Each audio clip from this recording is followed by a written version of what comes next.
तर डोंबिवली महानगरपालिकेमध्ये मनसेकडून चाचपणी सुरू आहे. इथला आढावा हा शालिनी ठाकरे यांनी घेतलेला आहे. राज ठाकरे यांनी सांगितल्यानंतर शालिनी ठाकरे यांनी इथला आढावा घेतलाय. डोंबिवलीमध्ये मनसेकडून हा आढावा घेण्यात आलाय. राज ठाकरेंच्या सांगण्यावरून शालिनी ठाकरे यांनी इथला आढावा घेतला. तर शालिनी ठाकरे यांच्या सोबत बातचीत केली आमचे प्रतिनिधी किशोर पगारे यांनी. पाहूयात. कल्याण डोंबिवलीमध्ये निवडणुकीचे पडघम वाजू लागलेले आहेत आणि 15 जानेवारीला ही निवडणूक होऊ घातलेली आहे. त्याच अनुषंगाने आज महाराष्ट्र नवनिर्माण सेनेच्या नेत्या शालिनीताई ठाकरे इथे आलेल्या आहेत. आपण त्यांच्याशी चर्चा करणार आहोत. आज आपण इथे आलेले आहात, कशा प्रकारचं वातावरण आहे कल्याण डोंबिवलीमध्ये?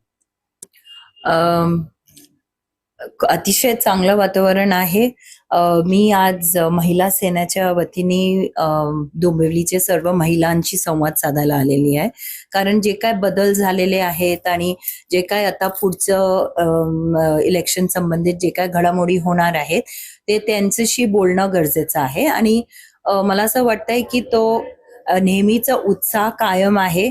इतकं थोडंसं मला उशीर झाला तरी महिला इथे खूप उत्साहाने वाट बघतायत आणि मला जे अपेक्षित आहे डोंबिवलीमधनं ते मला दिसतंय. एकंदरीत मनसेची भूमिका स्पष्ट करण्यासाठी शालिनीताई आज इथे आलेल्या आहेत आणि त्या अंतर्गत त्यांनी आता कुठेतरी जे निवडणुकीचे पडघम वाजू लागलेले आहेत त्याच दृष्टिकोनाने पदाधिकाऱ्यांची तयारी इथे सुरू होताना दिसते आहे. व्हिडिओ जर्नलिस्ट शंकर जाधव सह मी किशोर पगारे, जय महाराष्ट्र न्यूज, डोंबिवली. तर याबाबत ज्यांना पदावरून काढलेलं आहे त्या मंदा पाटील यांनी काय प्रतिक्रिया दिली आहे ती ऐकूया.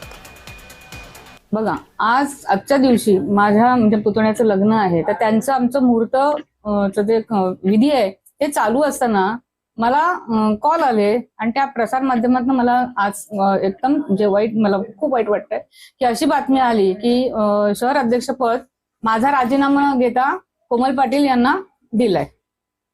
हे अत्यंत चुकीच्या गोष्टी आहेत.